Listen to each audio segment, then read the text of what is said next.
Great crowd for the 5th State of the City for Mayor Bill Grant. So tonight, you'll hear his State of the City, as well as a conversation with Canton. It'll be some stakeholders and leaders, community volunteers. We'll be talking about the roadmap, all of the things that's happening here in this great city. So let's get started. Ladies and gentlemen, one more time, Mayor Bill Grant.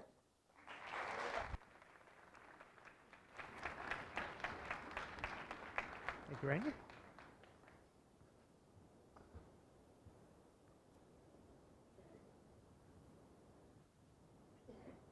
Good evening. Welcome, everyone. Thank you for joining us this evening in this Historic Canton Theatre for the 2024 State of the City event. Tonight, it's my honor and privilege to deliver my 5th annual State of the City address since I was elected a mayor. As you may have noticed by now, tonight's address is taking somewhat of a different format. While I know you all will miss the 45-minute slideshow filled with facts and figures from last year, I trust you will find tonight's format equally as comfortable, engaging, and informative. I would like to begin by expressing my appreciation to several individuals who made tonight's event possible. Our City Manager, Billy Peppers, Nathan Ingram, our Assistant City Manager, Donna Bell, Executive Administrative Assistant to the City Manager, Lauren Johnson, our Communications Manager, Kristen Norton Green, our Theater Events and Facilities Director and our hostess for this evening, Belinda Hardy, our Downtown Development Manager, Jackie Chang and Mike Loizu, our Creative Digital Content Specialist, Randy Gravley, our President and CEO of Tri-State Communications and our MC for this evening, and Joey Drinkard, publisher of Enjoy Cherokee magazine. You've been enjoying food by Downtown Kitchen, my good friend Corey Schubert and his staff. And then we want to thank Reformation Brewery for providing beer for tonight's occasion. And I believe our friends at Califino Tequila may have snuck in some tequila margaritas. I heard tales of that, but anyway, I may enjoy that after the presentation. So I may have enjoyed it before, it might have made it better. But I'd also like to welcome some special guests we have in the evening. You're all special, but we do have some people that would like to recognize. And if I leave somebody out, I apologize. Randy may help me welcome some later, but I didn't have a chance to greet you all. But I know we do have Harry Johnson, who's chair for the Cherokee County Board of Commissioners, who are here this evening. Katie Pearson with Northside Hospital, Mott Goddard with Cherokee EMC, Mark Orr with the Cherokee County Fire Department, Ellen McLeay with Superior Court, Bobby Dyer, our city attorney, Andy Hall, Cherokee High Principal, Jeff Morton, Cherokee County Manager, Louis Klein with Synovus Bank, and Jackie Loberg, who's with the Canton Housing Authority. Again, I know there's other people here, and if I left you out, I apologize. You'll also be meeting some other people as the night progresses. I also want to recognize our Canton City Council, and if you please stand and be recognized. Certainly want to welcome you here tonight. From Ward 1, Councilman Travis Johnson.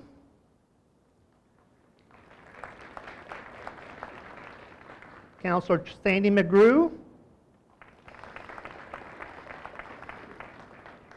Ward 2, Councilor Brian Roach. And Councilor Sean Tolan.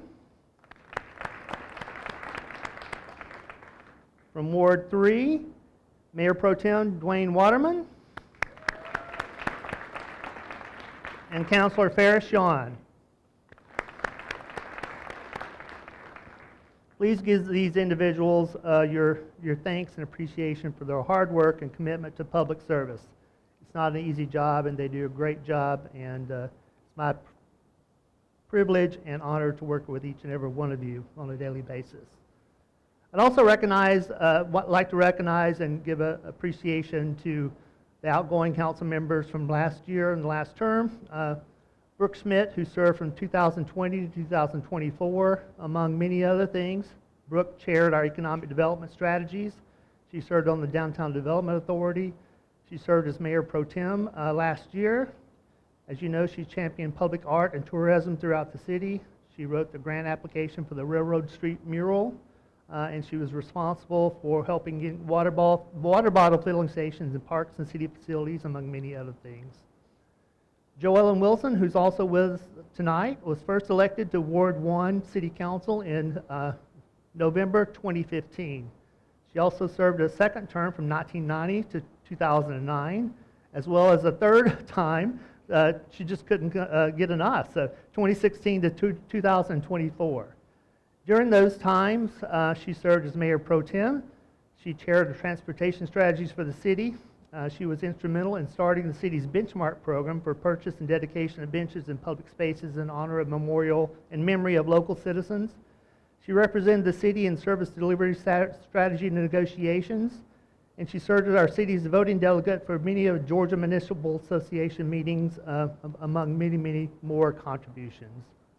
I want to personally thank Brooke and Joellen for their steadfast support, unwavering commitment to fulfilling the priorities our citizens established in the roadmap for success, their integrity, and above all, their friendship. Canton's better for your outstanding leadership and vision. Would you please stand and be recognized?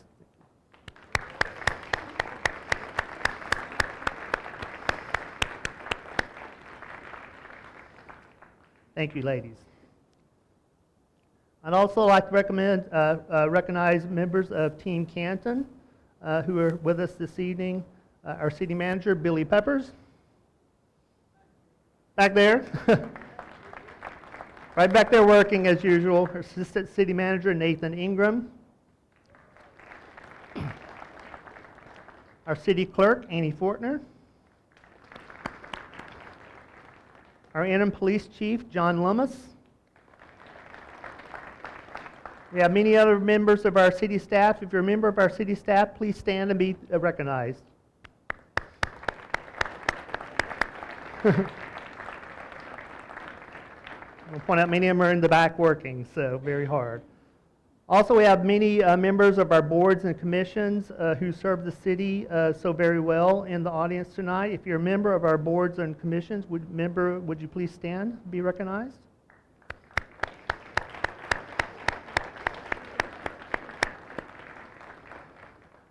Thank you all for everything that you do for our city. So tonight, as we gather in this beautiful place that personifies so much about Canton's past, present, and future, I'm proud to say the state of our city is strong and its potential grows stronger every day. I hope you all received a copy of the 2023 Year in Review, which details a myriad of accomplishments and results that were achieved along the roadmap to success. As I stated in my letter, our council, staff, boards, commissions, businesses, partners, and most of all, our residents have rallied together around the shared visions and priorities in our roadmap, and the results speak for themselves.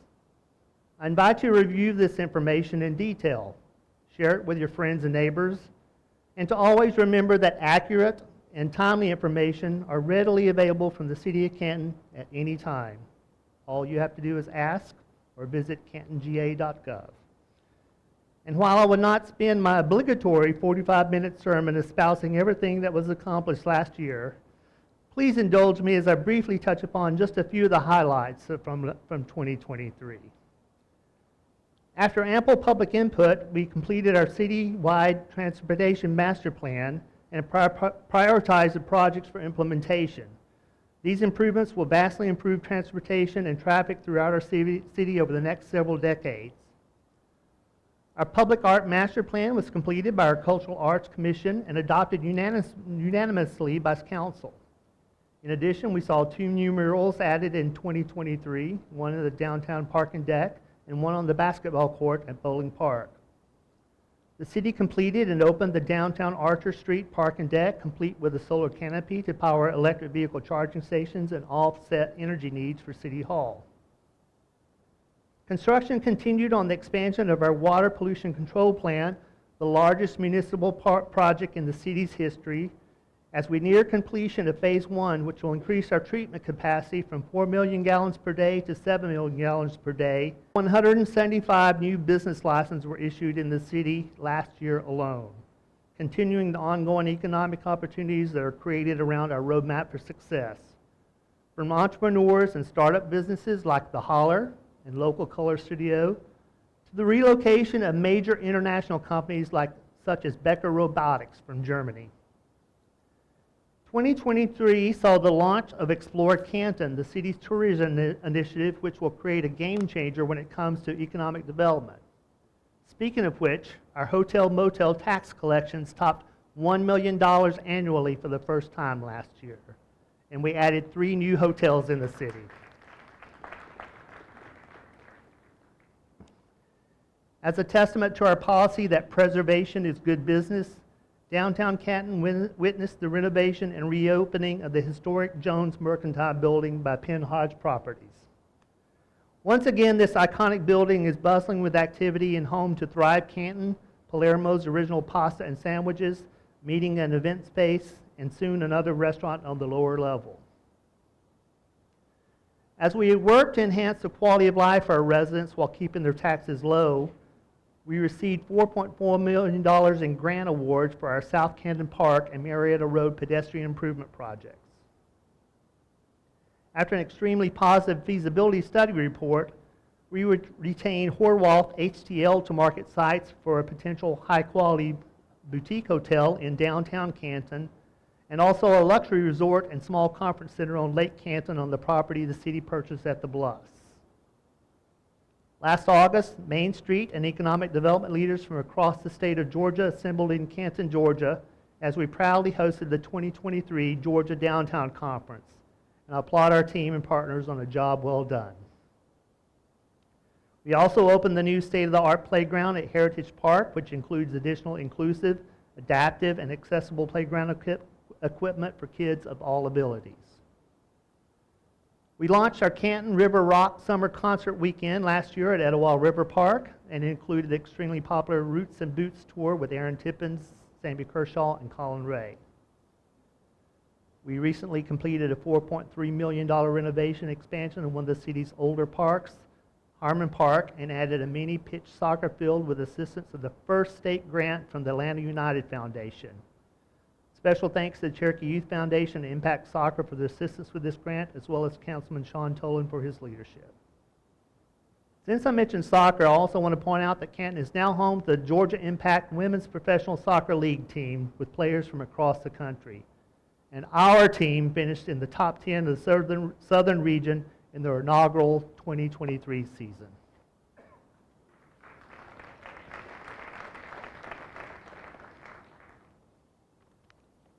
And we did all of these things and so many more that you'll read in the year in review while accomplishing perhaps our greatest achievement.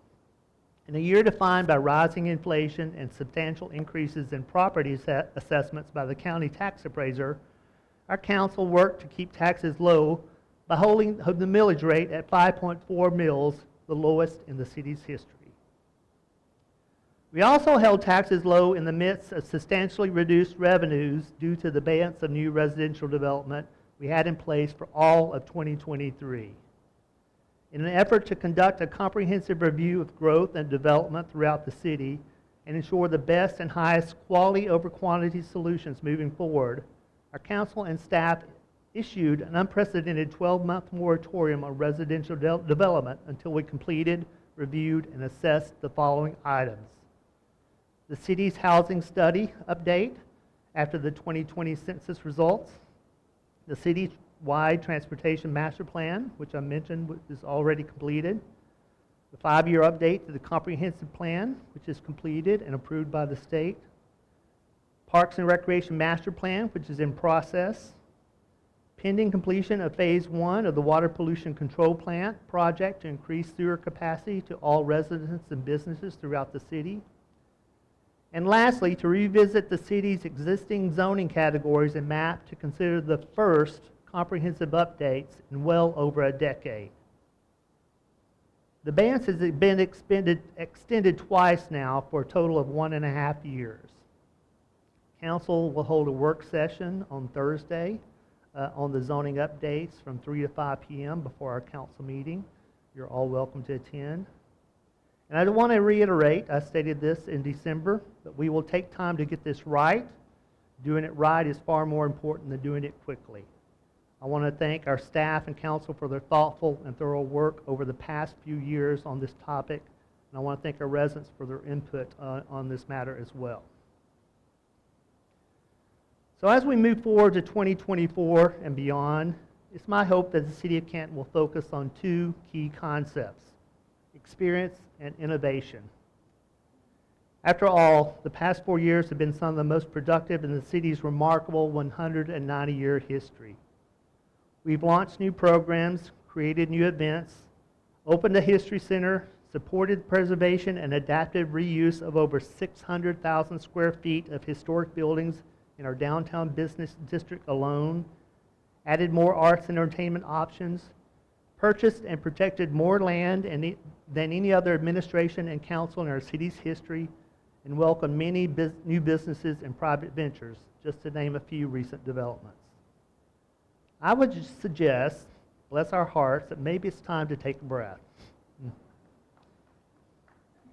So in 2024, let's focus on building out our programs and opportunities fully. Let's make sure we take whatever time is necessary to do things right by applying the most innovative practices and technology to achieve the highest quality results possible. I urge my fellow council members and Team Canton to stay the course on our roadmap to success and all the initiatives that are currently in progress so we can allow residents and our visitors to fully experience and enjoy all that we have created in the coolest small town in America. Of course, we do have a few very extremely exciting new projects and initiatives to look forward to this year. And again, I'll only highlight a few of them. According to our tenets in the Roadmap to Success, under Connecting Citizens to Parks and Trails, after extensive input and feedback, we will complete our Parks Master Plan this year. In the weeks ahead, we will conduct the official ribbon cutting and grand reopening of the newly expanding and renovated Harmon Park. We also have a new public art project to look forward to that will be visible from Harmon Park in the form of a new mural in the Sunnyside neighborhood. We want to thank one of our residents, Bill Kent, for donating the wall for that mural. And after many town halls and a lot of creative input, the design plans will soon be completed, and we will issue an RFP for construction for our first park in South Canton, including our new state-of-the-art dog park, one of the top priorities identified by our citizens in the Roadmap for Success. We'll also complete the design and issue an RFP for construction for the new Etowah River pedestrian bridge that will connect our expanded trail from Heritage to Bowling Park over to the mill on Etowah and up to the new West Main pedestrian corridor into downtown Canton. When it comes to improving infrastructure for future demands, we will complete phase 1 of the expansion of the sewer plant and begin phases 2 through 5 expansion of the water pollution control plant. We will issue an RFP for the new traffic signal at Reinhardt Parkway and Reservoir Drive. We have started and will complete a new master plan for the Hickory Flat Marietta Road Gateway, including design of new pedestrian improvements. This vision for Exit 16 Gateway is part of our TAD project, and this vision for a new entrance into our city on Exit 16 is finally coming into fruition. We will complete sustainability projects at City Hall and start them at our public safety building. When it comes to enhancing the potential of historic downtown Canton, we will complete and adopt a new downtown master plan and issue an RFP for construction of the West Main pedestrian improvements to connect the Mill and Etowah to downtown Canton. When considering ways to increase public safety for residents and businesses, we will complete our search and welcome a new police chief in the spring. Search is not currently in progress. And we'll implement the new K-9 program for our Canton Police Department. Under our events and activities, we will continue our popular city events such as First Fridays, Canton River Rock Series, our Multicultural Festival, Garden in the Park, our Farmers Market, and Christmas in Canton, to name a few. And tonight, it's my honor and privilege to announce the exciting lineup of our 2024 First Friday series. On May 3rd, we will host the very popular Rupert's Orchestra to kick off our First Friday series. June 7th, A1A, the Jimmy Buffett Tribute. July 5th, we'll feature Mark Wills, a Cherokee County native and a Grand Ole Opry member. August 2nd will be the Troubadour Project. September 6th, Departure, the Journey Tribute Band. And October 4th, On the Border, the Eagles Tribute Band. So I know we all will look forward to First Friday. So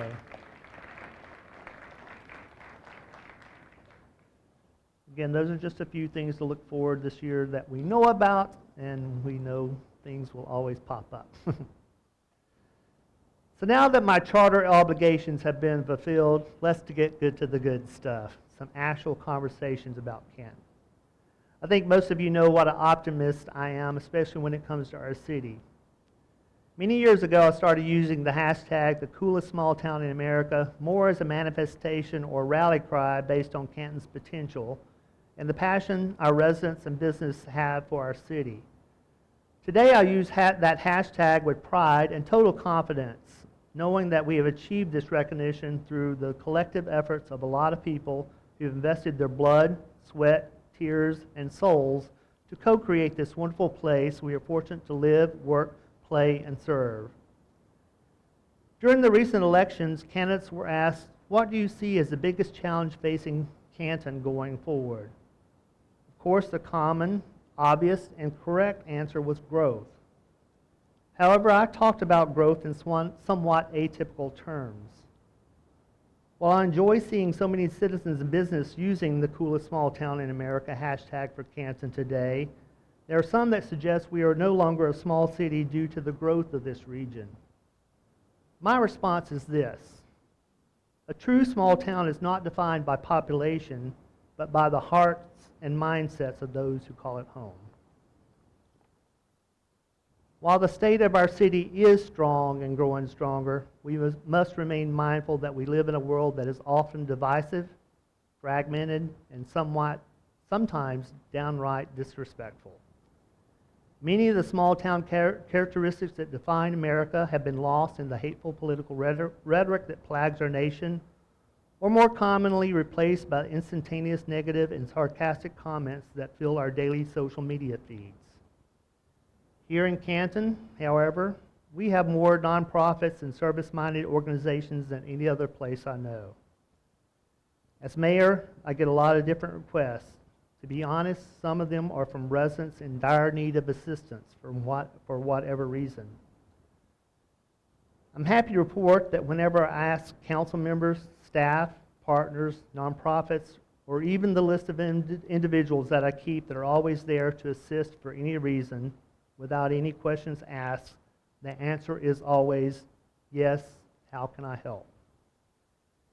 Canton is the coolest small town in America because the people who live, work, and serve here have the biggest and kindest hearts in America. But let's never take that for granted. What threatens our small town values more than anything else is the further growth of divisiveness, apathy, hateful rhetoric, negativity, and an unwillingness to listen to or understand one another for whatever reason. Canton, our state is strong because our citizens are strong. An even greater strength would be found in kindness, optimism, and shared small-town value of treating others the way we want to be treated. That's what we will do in Canton as we continue to be good stewards of this beautiful place and as we co-create a vibrant and exciting future for generations to follow. Thank you.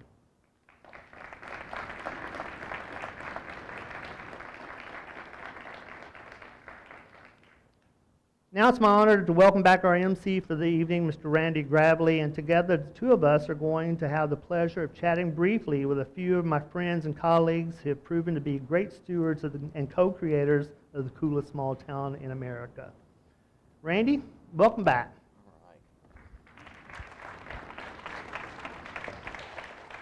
Thank you, Mayor Grant. Thank you. you all for being here. You know, he talked about the city being strong, being vibrant, growing. How can you not be excited about the city that you're in right now? Let's give Mayor Grant another round of applause. So what we're going to do, we're going to just have a chat, a conversation about some of the things that he's mentioned earlier, some of the things that you didn't, so we'll get to those. But exciting times for the city of Canton and for you. This is your 5th State of the City. Mm-hmm. You've just been reelected to your 2nd term as mayor. Previously, before that, you served on the Canton City Council. Why did you decide to get involved in local government? You're a busy man. You've got a successful business. Why did you get involved? Well, I don't know if it was on purpose, but many years ago, and many of my friends and neighbors are in the crowd. I live off of East Main Street, and we had a situation where our neighborhood was threatened, and we were threatened of losing our residential neighborhood to commercial development. I worked with some of my neighbors and helped organize the campaign to keep East Main Street residential. We fought, we went to City Hall and fought the council at that time, and we were told that the zoning map was incorrect, and there were some issues with zoning map and ordinances that had not been reviewed or updated for many years, and had left the door open for commercial development on East Main Street. We were told that it was too late. There was nothing that could be done about it. We organized, hired an attorney. We fought for almost a year. We won, and kept our neighborhood residential, which is an important neighborhood in Cherokee County and the city of Canton. And after that, some of my neighbors suggested that perhaps I should run for council, and I said okay, and didn't know better at the time. And, The rest is history. And the rest is history, so. Good. So you've got a lot of volunteers out here that's involved in community boards. What would you tell someone that might be interested in getting involved in local government? Run the other way, or what advice would you give to them? I tell you, I think it serves you well, it serves your community well to invest in the place that you call home and to serve your community. I think public service is a noble calling. I think it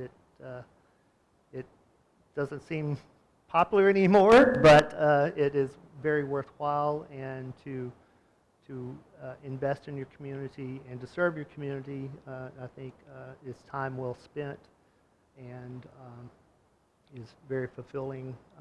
It's not always easy, but I think when we all come together with the best interests of our community and our neighbors, we make our community and our city better for all of us. So another question that I have for you, you're a business owner, do a lot of traveling with your business, you work a lot at City Hall through the council meetings and other committee meetings. Schedule is probably really tight sometimes. What is the hardest thing about being a mayor? Well, I think that balance is hard, you know, and trying to. Me, I think I'm a people pleaser by nature, so the hardest thing is not being able to help everyone in every way possible with everything that they want or need. I think sometimes people think that the mayor has this, all this power, which is very incorrect. But I think for me, it's trying to maintain that balance of work, life, and balance jobs and city, but also just being able to help people when I can and do what I can for them. If I can't help them, direct them to people who can. As I mentioned in my State of the City, I have a list of people that I can direct people to, and I know that someone on that list is going to help someone in need, and I never have to think about it again. And so it's just a really wonderful place. For me, it's just keeping up with it all is hard. We have a lot going on, but we have a wonderful staff and team, and it makes it a lot easier. So. That kind of leads me to my next question. Any organization, business, government entity, for it to be, as you said, strong and vibrant and successful, it takes a lot of people actually going in the same direction, the right direction. How would you assess the current leadership of the City of Canton? I think the leadership is very, very strong. I think having the roadmap in place, which came from our citizens, which defined their priorities, and planning our work and working our plan based on the roadmap and the citizens' priorities has helped to align us in our work, and the leaders and our team, our staff, are all aligned around the roadmap, and I think everyone's hearts are in the right place, and we're here to serve the citizens. And as I mentioned before, especially the past 4 years, we've accomplished so much by working together. And I remember a time, not in so distant future, where things didn't get accomplished because time was spent council meetings arguing and not agreeing on strategy or priorities. But we have people in place now who are just there to do the work and set politics aside and get the job done for our citizens. And the entire team is dedicated to that, and that's what it's about. So you mentioned roadmap. The first time I heard you talk about the roadmap, we think of a roadmap of getting from point A to point B, right? Right. Somebody else agreed too. So first of all, where did this concept come, and how does the roadmap for Canton's success pull people off of the sidelines for the journey of becoming your hashtag, the coolest small town in America? Well, the roadmap came, my business, Grant Design Collaborative, which is a brand consultancy business. We've been doing roadmaps for my clients for years, and it's an attempt to align everyone in the companies that I work for, whether it's corporate management to sales to marketing to operations, to really get them all headed in the same direction. Doesn't mean that the roadmaps are going to solve every problem, but it's really to do the research and do the work and define priorities and strategies and really create a path, direction forward, and to get everyone moving in the same direction. And so I had the concept of, when I first ran for office, I went to City Hall and asked for a copy of the city's business plan, and I said, well, we don't have one. I said, well, can I get a copy of the one, the last one version? They said, we've never had one, so identified, an issue there.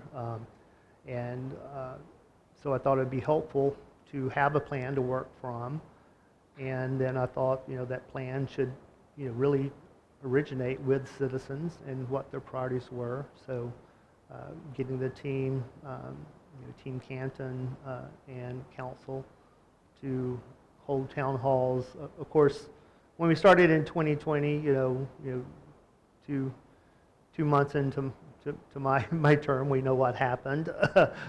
So we had big plans for the roadmap and that process and input sessions. COVID hit, so we had to change courses. We did a lot of online sessions and listening, social listening. I think we probably got more feedback because people were at home and had more time, but we did spend the whole first year, hearing from citizens and establishing the priorities. So it has gotten people involved, and I think, you know, the roadmap holds us accountable to those priorities, and I think citizens who are aware of the roadmap, you know, are actively engaged and do consider themselves kind of co-creators of what we're doing, because it's the plan. It's more of a community plan. It's not something that, you know, originated in City Hall and, you know, we're shoving it down people's throats. It's something I think that belongs to the citizens, and, you know, we're trying to implement it on their behalf. So, Good deal. Well, if you don't mind, let's stick around. We've got some more folks that we want to have a conversation with, and you'll have the opportunity to chime in as well. But again, let's give Mayor Grant another round of applause. Great insight in how you became involved in local government. Our next panelist, where we're going to have the conversation with, is no stranger to many, Carmen Sluter. Carmen, if you'll come on up. Carmen is a lifelong resident of the city of Canton. Her and her family have been involved in the city for many, many years, and it's great to see Carmen. So Carmen, thank you for being with us.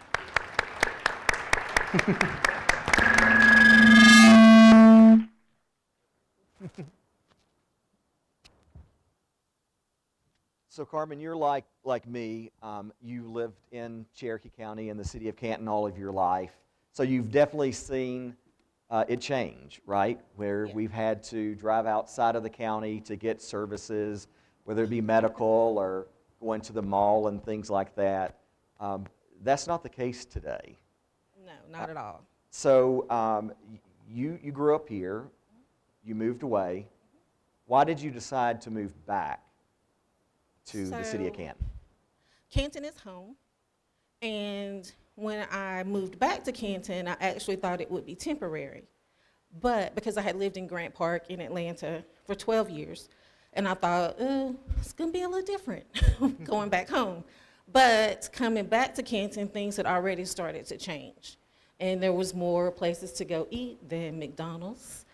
Or the Burger Chief? The Burger Chief. Who remembers when it caught on fire? But so, you know, it was really very pleasant to come home and realize that I could drive 5 to 10 minutes and see a movie, or go have an actual really good meal that wasn't fast food. And so it has continued to evolve on that level, and I ended up not leaving. That's great. Well, we're glad you're here, and you're not alone. I think the population of over 36,000 proud residents of the city of Canton. So how has Canton evolved in your eyes over the past several years? You talked a little bit about how economically and business and service-wise it changes. How other in the areas has it changed? We just have so many more opportunities. There's so many more opportunities for employment, for family fun. Our parks are amazing. Again, we have the arts and culture happening. There's always something happening here in this area, in this event space. The concerts are great. First Fridays are absolutely wonderful. I'm like, can I get home? I actually leave work in Holly Springs so I can get home so that I can park before the First Friday starts. So I think that's really wonderful, because it's something that brings people specifically into downtown. But I think that one of the things that I love to see is when people start talking to you, and they're like, I didn't know that was happening, and where does this happen? And we have so many things to offer now, as opposed to saying, you gotta go to Woodstock, or you know, into the city. People don't have to drive an hour and sit in the traffic on the connector to go to a concert or a play. We just need to get like a major sports thing happening, and people would never have to leave Canton. So what makes our city more welcoming to those visiting or choosing to move here? It's the people. I think one of the most important parts about Canton that has never changed is that it truly is the beloved community. Even though we all may look different, we may have different passions and interests, if you actually take the time to talk to your neighbors, you find that there are so many commonalities. And that's the thing that makes us so great, is we don't meet strangers here in Canton. If you go to an event and you see someone sitting by themselves, 9 times out of 10, somebody's gonna go over and talk to them and make them feel welcome. And then once they feel welcome, how do I get involved? So that's one of the most important things that I've seen change to bring in people who aren't like us, that grew up here and came back here and have stayed here. You talked about involvement. You and I serve on the R.T. Jones Library Board together. How would you say that we can get people engaged in the city? Once again, it boils down to talking to your neighbors. Like many of you maybe live in a huge subdivision and you may know your next door neighbor, but when you go to your HOA or when you go to the grocery store, actually smile and say hi to people. Like, I'm just like, hey, you know, I don't meet a stranger. My son's always like, Mom, stranger danger. Everybody you meet is not necessarily a potential friend. And I'm like, well, until they try to drag me off and kill me, I'm gonna try.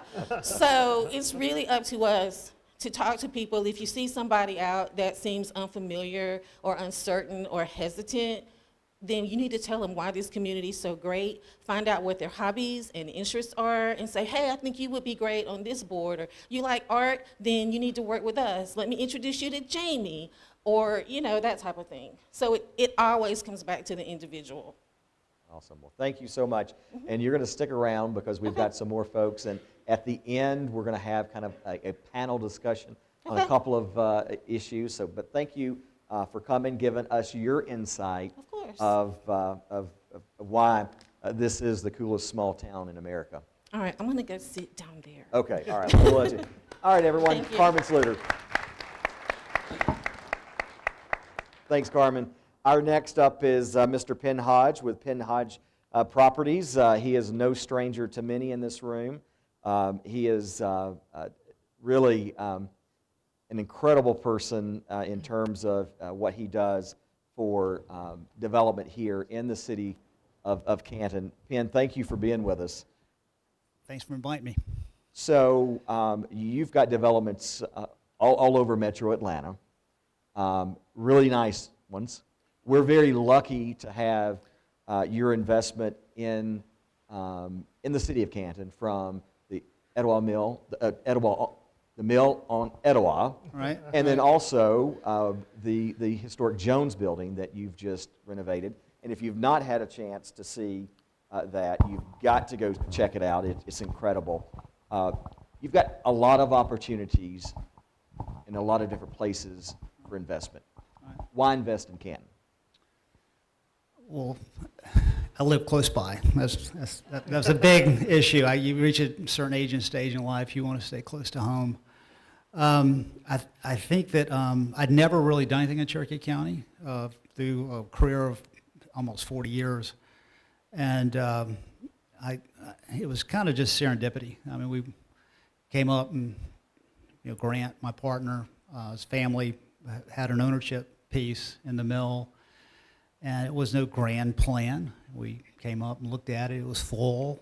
You know, it was a lot of buildings. Didn't look terribly appealing at the time, but there was no grand scheme to go do what we've done. It really just was by happenstance and evolved over time. I was fortunate to have, and very grateful to have a really good team around us, very creative team.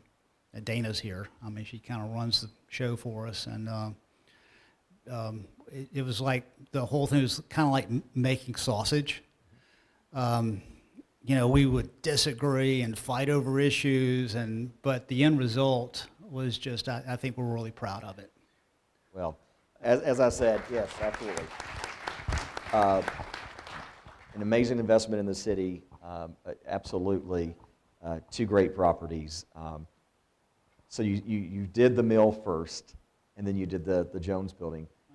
Were there anything that you learned? Was the Jones building easier because you had the mill under you? You'd gone and done that before? Yeah, I think the Jones building was obviously much different. You know, it's, I think because we were able to access the historic tax credits, we were able to kind of splurge and make it kind of fancy. But I mean, if you know, we really try to get out and learn best practices and really go see what everybody else is doing.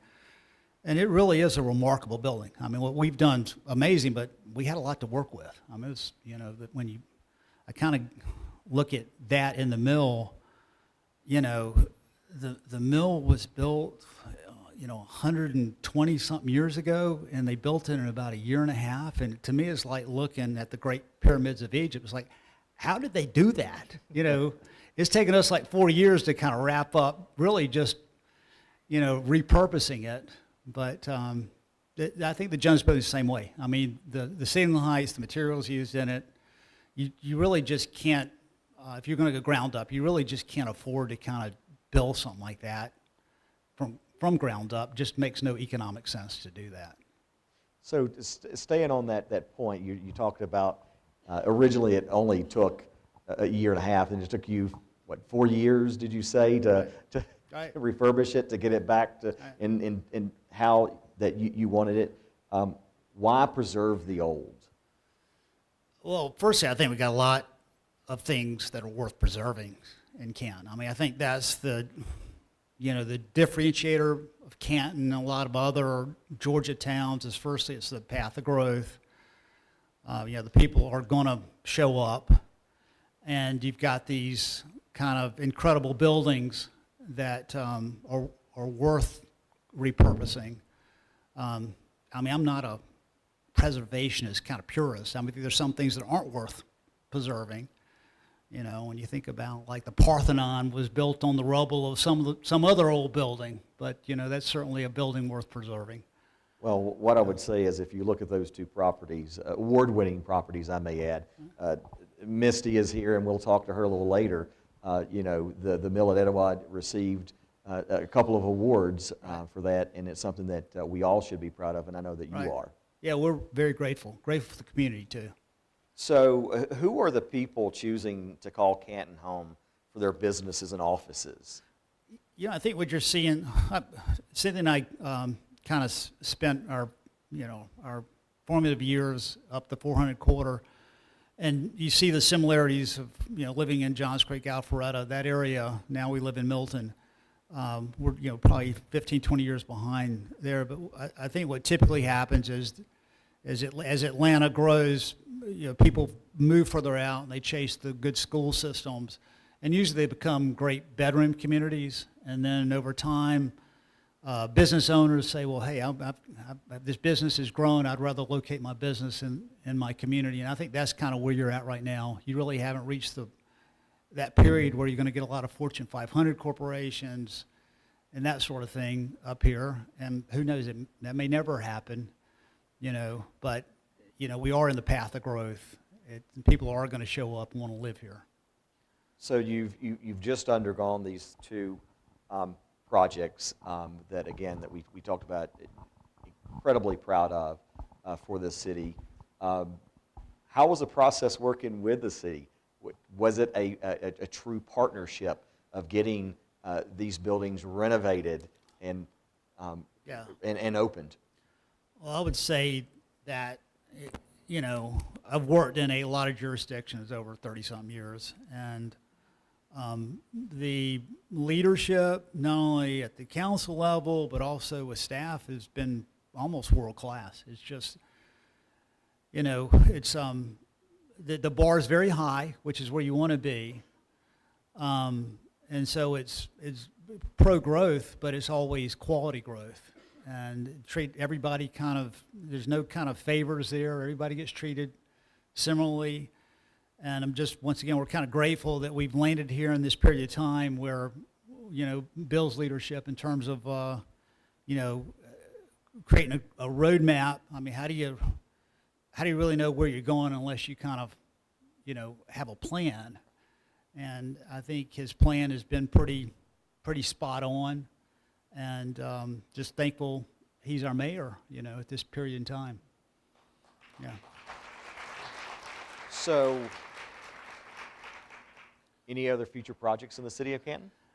I should tell you, by the way, you're on the radio, so this is going to make news. So if you, it's weird. I think real estate runs in these cycles, and it used to be very predictable 7-year cycles, and the last almost 10, 15, 12, 13 years, those cycles, you can throw them out the window, and now is not a very good time to be doing anything. So I think we hit it at a good time.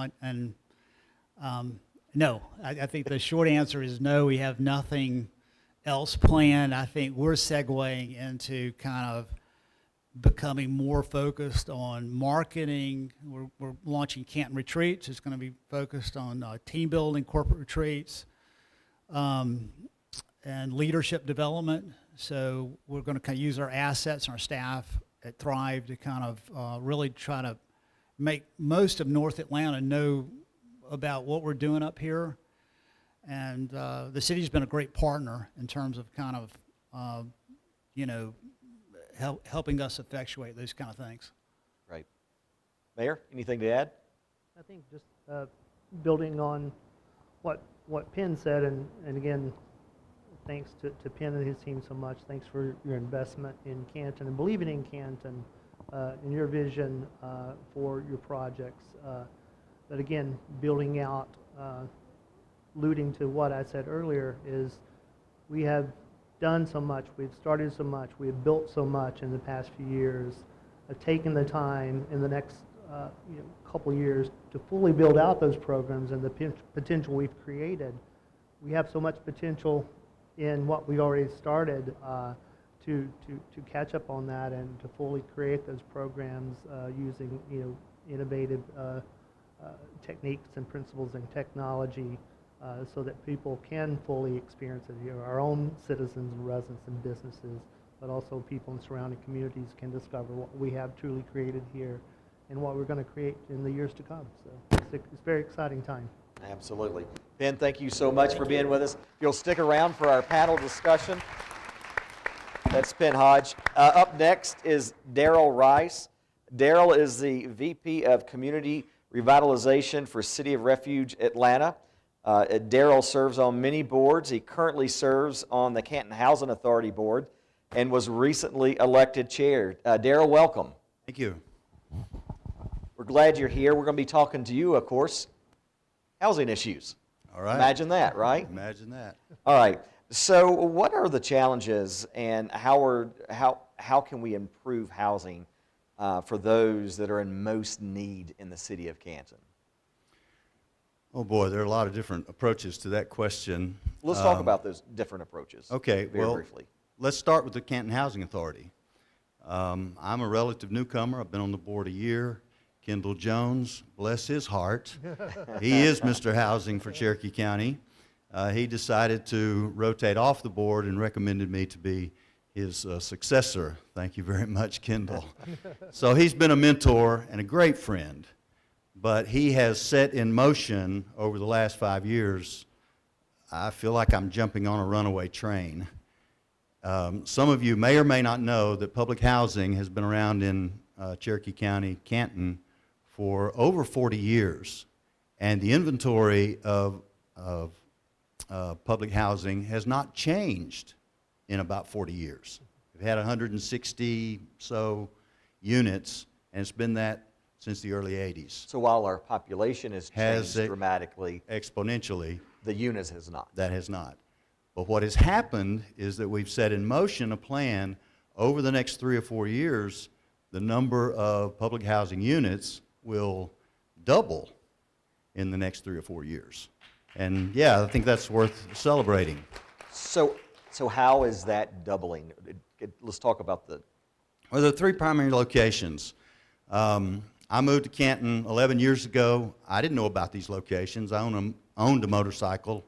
My wife has since said I've gotten too old to ride it, so I sold it.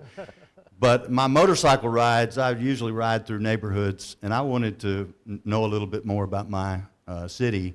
And so I rode through these government housing communities and got in and out as quick as I could.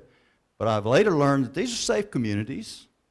And there are 3 of them: Ship Street, Oakside, and it's not Tanner, it's going to be Tanner.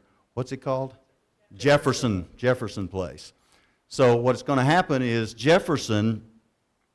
we're in the process of helping those residents move so that we can shut that down, and then we can rebuild over at, no, Ship Street shut down, then we can move over, no, Jefferson shut down, then we can move over to Ship. Yep. And we will then have new construction of beautiful housing, so there are 35 units there, and we will have 70 units when that construction is completed in the next couple of years. Then we'll start over at Oakside where there are 35 units, and we will double the units there with new builds at Jefferson.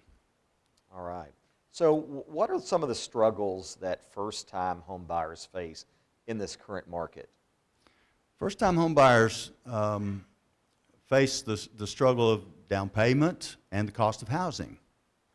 The first-time home buyers that come to our city and serve in important roles in our city. We're talking about teachers, first responders, police officers, firemen, people that work at our hospital. Those folks at their income levels are finding it difficult to afford housing in the city of Atlanta. The median price of a house in Canton now is, I said Atlanta, I meant Canton. The median price is about $456,000. And so a first-time home buyer making that effort toward a $456,000 house is almost impossible. But here's what's happening. The Housing Authority is working with various agencies to prepare people to move out of the housing that they currently know into housing as a first-time home buyer through programs that have been initiated by the city, down payment assistance, also the Georgia Dream Homeowners Program, which also helps with down payment assistance, as well as the other agencies, lenders in our community that are helping those first-time home buyers. Awesome. So aging in place, senior housing and ADUs, which I had to actually call Billy Peppers and ask what an ADU was because I didn't know what that was. But let's talk about the importance and what the City of Canton and the Housing Authority is doing to help the aging in place. The ADU, the accessory dwelling unit, is a small outbuilding from property that is currently owned by a family. It may be a senior citizen that lived in a home for a long time, can no longer afford or no longer capable of maintaining that home. A family member may move into there, they build an 800 square foot accessory dwelling unit, and the senior citizens can age in place in that facility. So that's one of the great purposes. I saw this for the first time years ago. I was in Wichita, Kansas, visiting with a retired missionary who had returned from the mission field, and his daughter and her family had transformed a single car garage that was a separate building, it was about 800 or 900 square feet, into this lovely apartment, and they lived there for the rest of their lives. So we can see that happening here in the city of Canton as well. And that helps, of course, with the affordability of the housing, It correct? certainly does. How can Canton improve its housing stock? The city council and the staff have recommended some cottages, 1,000 square foot, 1,200 square foot, at an attainable rate. And if we can assist school teachers, first responders, some of the folks that serve in our community that live here and are from here, if we can help them move toward something that's in the neighborhood of $300 a square foot in a 1,000 square foot cottage type home, that may become the model for entry level housing for the city of Canton. I want to go back to something I think that you said. Did you say that the average home is $450,000? In a recent study that was shared with the Board of Realtors here, it was $456,000. I'm not sure about you guys, but I don't know of many people that their first home that they bought was $450,000. We started somewhere, you know, we all started somewhere, and we didn't start there. Right. Not in all likelihood. But we've got to help the folks that grew up here, live here, return here, work here, be able to find a place to live here. So, what is the biggest challenge that the Housing Authority is facing, and what are you trying to do to overcome that challenge? Well, we've talked about a lot of things, but I think one of the challenges that we have is to treat the residents in public housing as housing in transition. So our initiatives over the next several years will be to provide wraparound services to help those persons move out of that type of housing into home ownership. And if we can do that, we can change the trajectory of families and build wealth for those families. Now, many of the residents in public housing, clearly a third or more, are senior citizens on fixed incomes. So we have a responsibility to provide for them the kind of beautiful amenities, the kind of apartment that you and I would want to live in. And so we're committed to them long term. But the others, we hope to move forward into potentially home ownership in our community. All right, Daryl, thank you so much. Thank you. Daryl Rice, ladies and gentlemen, thank you for your service and what you're doing to help this very, very important issue. If you'll just stick around with us, we'll again have the panel discussion at the end. Our next guest is Miss Jamie Foreman. Jamie, if you'll come on up. Those of you who do not know Jamie, she's been a Canton resident since 2006. She says after raising her 3 kids, she opened Mangerie on Main in 2020. She loves art, creativity, and she also loves this city of Canton. Jamie, thank you for being with us. Thanks for having me. Absolutely. So we're going to talk about entrepreneurship. We're going to talk about creative arts, events and activities, the fun stuff, right? It's very fun. That yeah. you love. All the good stuff. It's dear to your heart. I'm very interested in why did you decide to open up your business on Main? Midlife crisis. No. There's a little truth to that. I think I reached a point where I was looking to pursue something that I was incredibly passionate about and was very much a part of who I am. And I also recognized, living in Canton and having gotten more involved, that there was a need for a place for artists to basically sell their wares and their art. So it was also at a time where I was recognizing the movement in the city, the change, sort of the drive towards the creative and the progress, and all of those pieces came together, and it just seemed like a good time to pursue it. Was that scary to you to take that big leap and become the entrepreneur that you are? It was scary, and it became scarier because I opened March 1st of 2020, and so we all know that, right. we all know what happened there. Sometimes when you don't know what you don't know, then it doesn't feel as scary, and you just go into it, head down, move forward, and didn't have much time to be too terrified. Yeah. As a small business owner, what makes Canton a great place for entrepreneurs? I would say they kind of touched on this, that Canton there's an energy here right now. We're not saturated yet though, we haven't finished. And so there's a lot of opportunity for people to get involved, step into Canton. I think that they're embraced well, and there's just so much opportunity. Yeah. Speaking of opportunity, how important is it for residents to get involved in Citizens Board? I know that you serve on a couple here in the city of Canton. How important is that? Well, I think a lot of people have a lot of opinions about what happens. No. And you might not know that.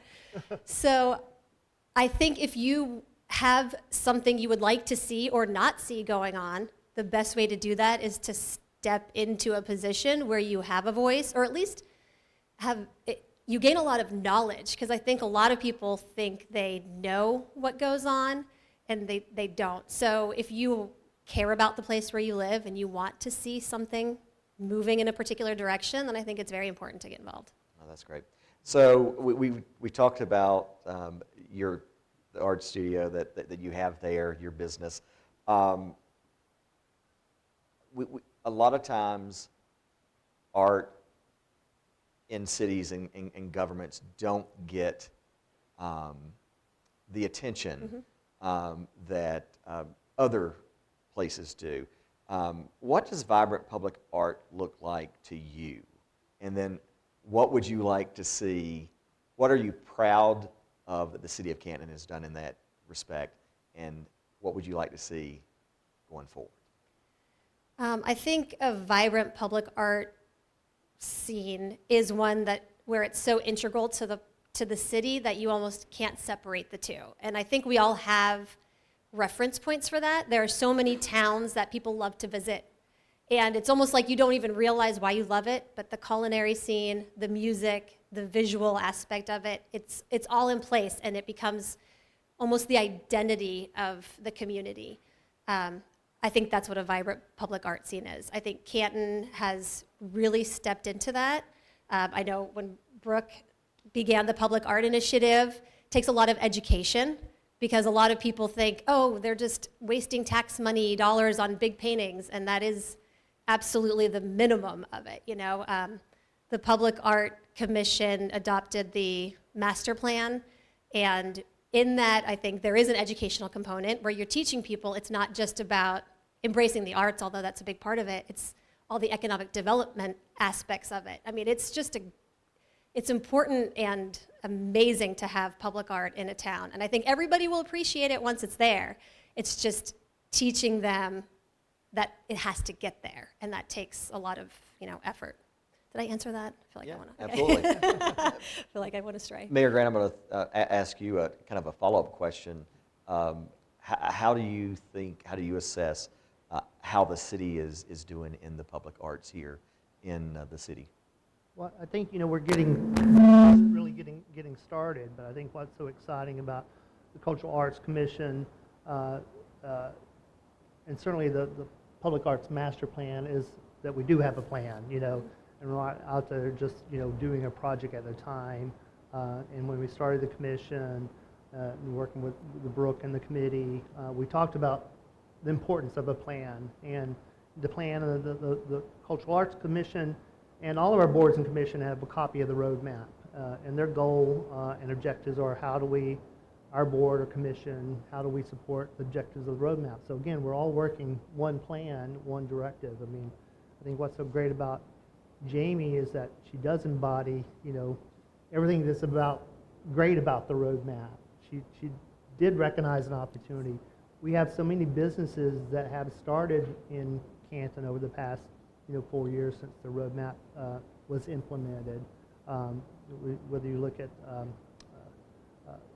Earth Surf Outfitters and what we're doing on the river and the trails, and there are a lot of business. So there's a lot of money-making opportunities for our residents because of what we're doing in the city. So we're all in this together. We're working one plan. Plan our work and working our plan, and there is this energy, there is a vibe being created. And that creative energy, that creative economy is just something that's very exciting, and it's something that Canton can take advantage of, that is uniquely Canton. And I think, what's so great about all the speakers, and Misty can certainly speak about this, is about, it's a topic of investment, whether you're investing your own, money and resources, or you're investing your time and energy, or you're starting your own business. We're all investing something in Canton to create a better community, create the coolest small town in America. And it's not just for the sake of being cool, or for the sake of painting cool-looking murals everywhere.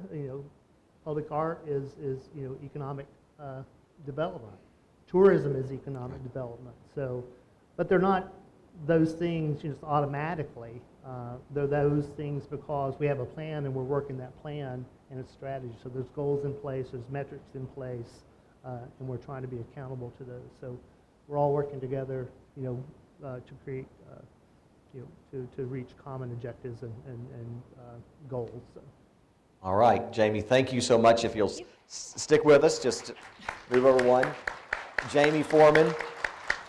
Our next guest is Misty Martin. I didn't even, let's give her a hand. Misty Martin.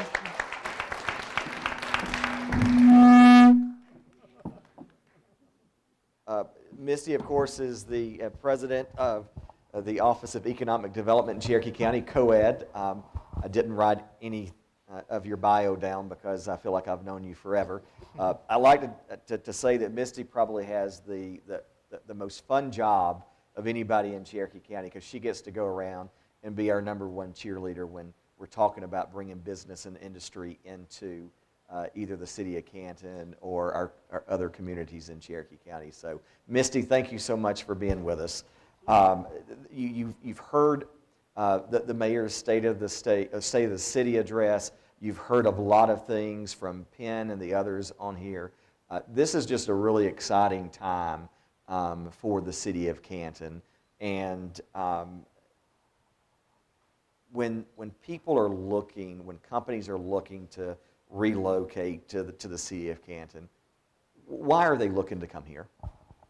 Well, I think you've heard a lot from the other panelists and from the mayor about what's going on here, the energy that's here. Obviously, our proximity to Atlanta and to Hartsfield-Jackson, that's one of the reasons we've had so many international companies that look to this area. But everything we've talked about, safety, great schools, transportation, trails, recreation, culture, arts, all of those things. And then having such a vibrant downtown, the reinvestment that's happened and redevelopment. Canton's got such great bones. I mean, that's why you see so many film projects here. And so I think companies want to see a community that's planning for the future, and I think the roadmap for success is always something that's of interest to these companies, because if they're going to invest millions of dollars here and employ, folks at their company, they want to know that they're in a good community that's in good hands. And population growth is obviously something that they look for as well, because they want to know that they're in a growing community. So as they expand, that they're going to have quality workforce to support that. So the mayor talked about in his address that talked about some of the investments in infrastructure that the city is doing. How does Canton's investment in that infrastructure compare with other counties or regions? Well, I think the sewer improvements that are going on right now, I mean, that's obviously something that every company that looks here wants to know that that's available for growth. And then the transportation plan and improvements that you guys have in place. And we don't always think about trails and sidewalks as transportation, but it is. And companies want to see that too. And so I think all of those investments, along with product or real estate. So if you don't have places for business, they're not going to locate in your community, period. I mean, we can do the best job marketing and have great cities and county, but if we don't have a place to put the business, there's no growth. So having Canton Corporate Park that we are doing in partnership with the city, the leadership that mayor and council showed in purchasing the rest of the property in the Bluffs and partnering with us on the light industrial portion of that. You mentioned Becker Robotics announcement earlier. I mean, those projects don't happen unless you have the real estate for them. So I think the investments that have been made are going to pay dividends for decades to come. At your address, you talked last week about when companies are looking and they call you, a lot of times you've got to have the product, right? You've got to have the land, you've got to have the building. It's got to be quickly. How does, because a lot of the industrial parks are actually in the city of Canton. How ready are you if someone wants to come to the city of Canton today? Well, that's something we're constantly working on. We had a development authority meeting yesterday where we were talking about how can we get these sites shovel ready, where we have pad ready sites, and we take the risk out of that and the timing, make that easier for these companies to choose us, especially if they're in our target sectors. And we're really trying to recruit companies here that employ our residents, so they're not having to drive outside the county to work. And sustainability is something different for everybody, but being able to live and work in your home community and have time to volunteer, you know, to coach your kids' baseball team or volunteer at your church. I mean, that's what it's all about. You've heard them talk about people and how important that is. I mean, that's our best asset. And we don't want people to just sleep here. We want them to be able to be involved, to shop here, spend their money here, worship here. And so we really want to grow jobs that employ Cherokee County residents. You basically just answered the next question, so thank you for reading my note card here. So I'll go on to the next. What is the most pressing issue on attracting good jobs for the city? I think it's continuing to have product. And I think as we develop Canton Corporate Park and the rest of the property in the Bluffs, we need to be looking for, you know, where is the next site for business, because we've enjoyed having this great business base in Cherokee, and years ago, back in the 80s, the Cherokee County and City of Canton partnered to develop the Canton Cherokee Business and Industrial Park off of Exit 19, and Heath Tippins from our office pulled the tax revenues from that. It's just under 100 acres, but total tax revenues it's over $2 million that's generating, and so I think 19 to 20% of that goes to the city, and then about 1,000 employees. And so that's the return on investment that we want to make sure we're looking to the future, so that we can have projects like that for our kids and their kids. So that's I think what we need to focus on, and making sure that we don't lose any of the companies that are already located here. We have great businesses in Canton, and we want to make sure that as they grow, that we have room for them to grow. And if they're landlocked at the site that they're in now, we need to make sure that we're planning other sites for them in the future. Speaking to that, I know a lot of, when people are talking about economic development, they're thinking about just bringing a new company in. I know that you and your office do a really good job of concentrating on the smaller ones that are here and growing them. Kind of tell me a little bit about what you're seeing. Are you seeing those smaller companies that maybe employ 25 or 50 moving it up to 100 or 75? Yeah, I mean, we're blessed with a lot of small and medium-sized companies, and we're seeing a lot of growth there.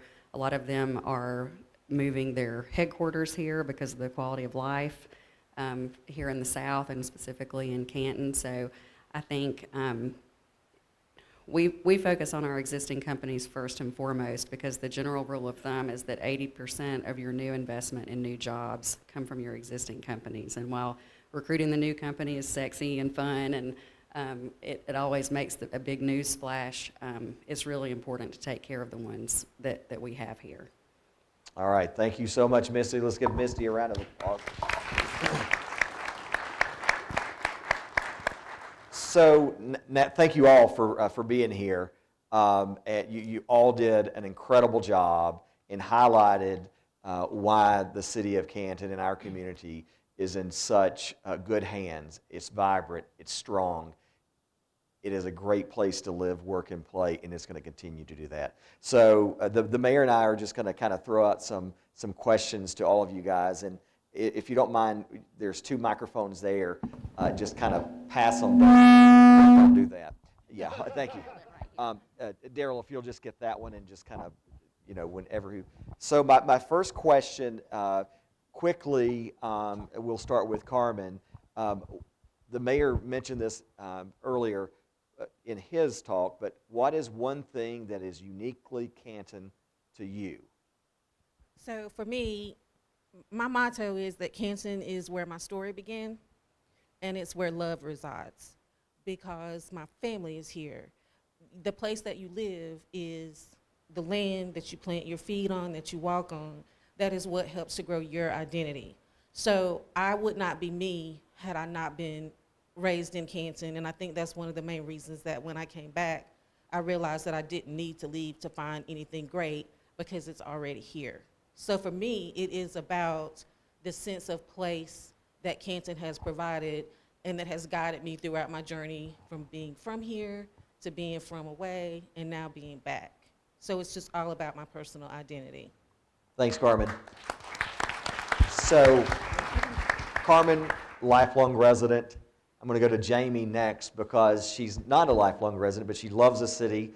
She's been here since, I think, 2006, I think I said. So what would you say is uniquely Canton to you? I mean, I would say the community. I lived, when I moved here, didn't have kids yet, but I also don't have any family around. And I was fortunate enough to live in River Green, a large neighborhood, and really that's where I rooted myself after that. You know, we rooted in Canton. When we first moved to Canton, truth be told, we thought we would be here no more than 5 years. That was kind of, it was a stepping stone to something else. But once we landed here, got involved, met the people, I mean, now I'm never going anywhere. Awesome. Misty, same question. It's home. I mean, I was actually born at R.T. Jones. We were laughing, telling Joellen that story earlier. I had an ex-boyfriend, that that lived in Atlanta, or was from Atlanta, and if we were driving up 575, I'd say, I love seeing those Canton signs. And he was like, that is so weird. I don't get you small town people. But it is home. I'm so thankful that I was able to move back here 20 years ago and raise my kids here.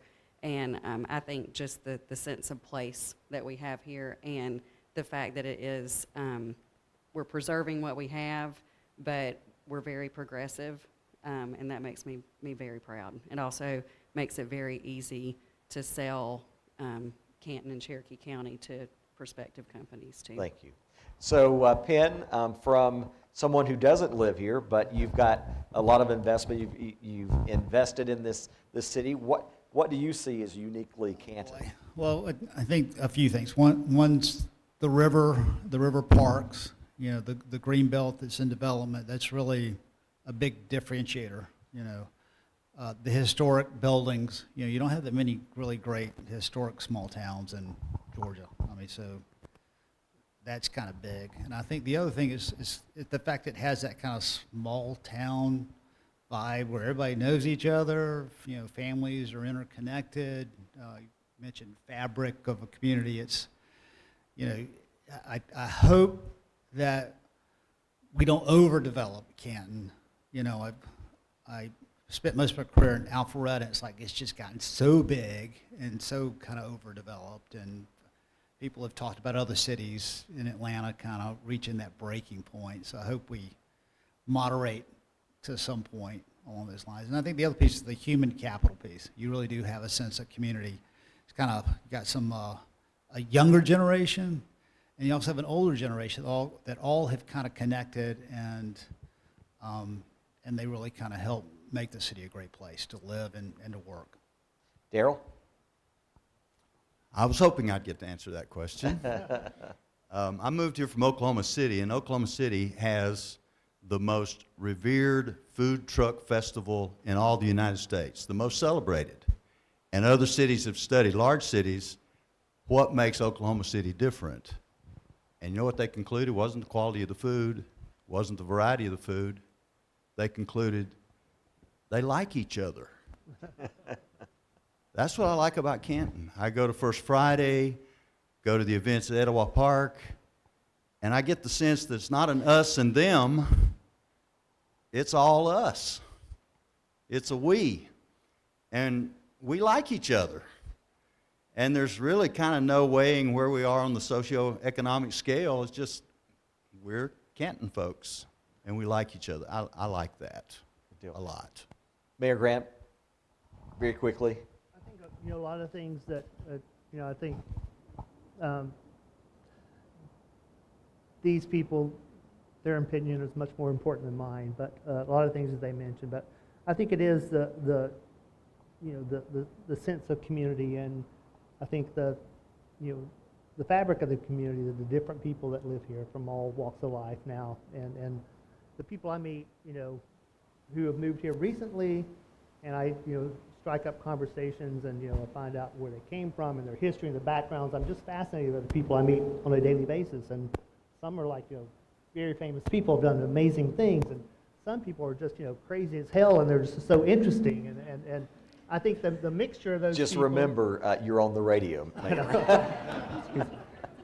are just interesting people. But anyway, I just think, that all those people come, I think it makes all those people make a truly interesting community and loving community. And I think, we have that here in Canton, and it's just a wonderful place to be. So. All right, great.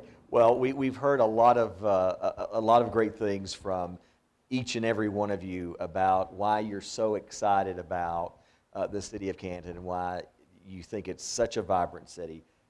What are you most excited about in 2024 for the city of Canton?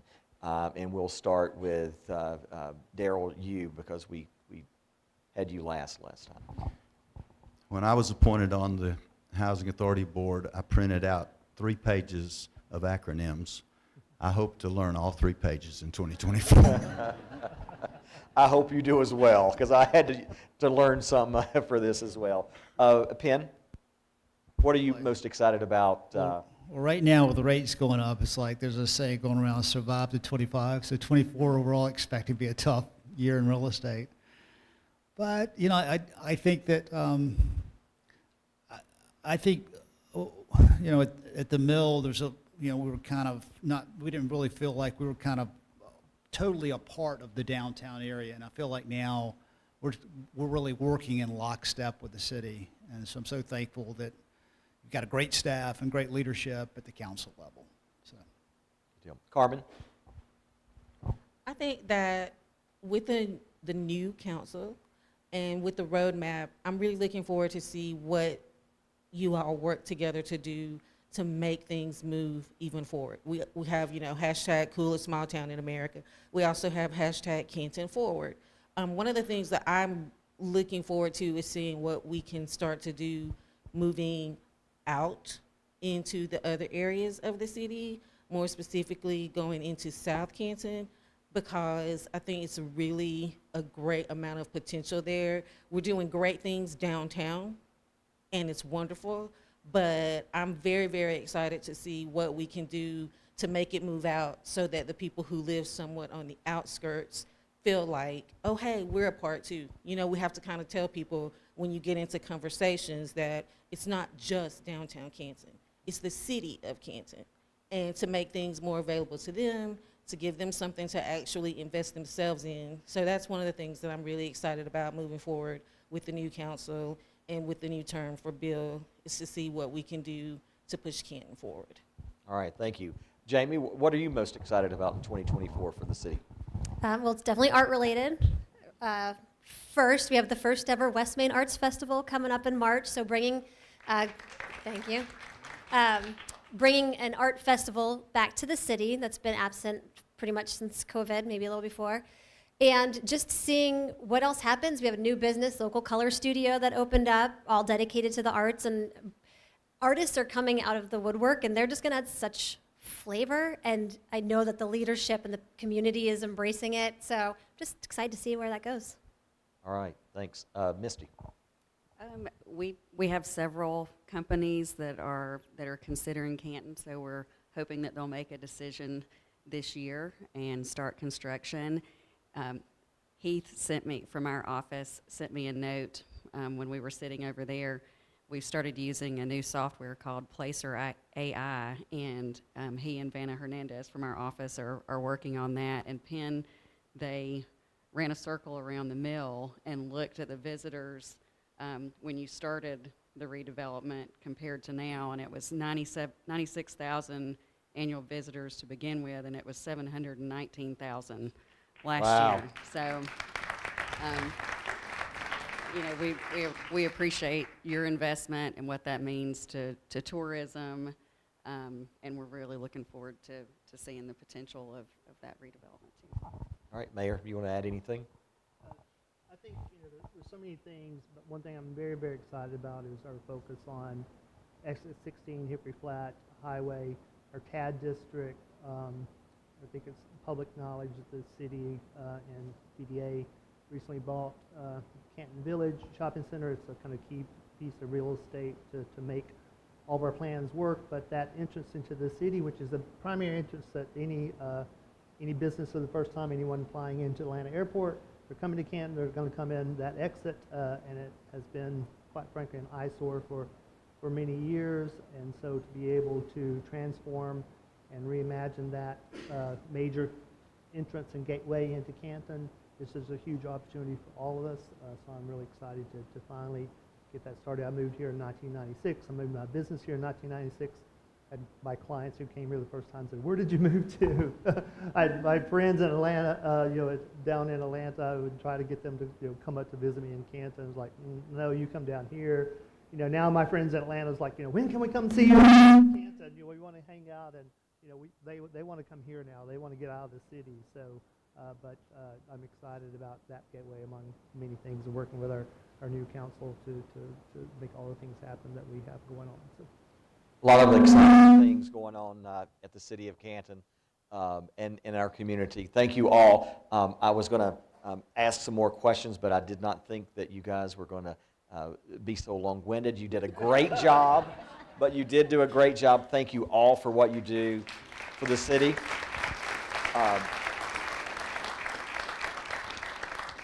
And thank to each and every one of you that's in the audience for what you do for the city of Canton, because it takes everyone to make the city what it is today.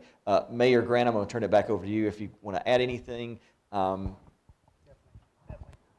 First of all, I want to thank you all for coming. Thank you all for indulging me on this kind of different idea and concept for the state of the city.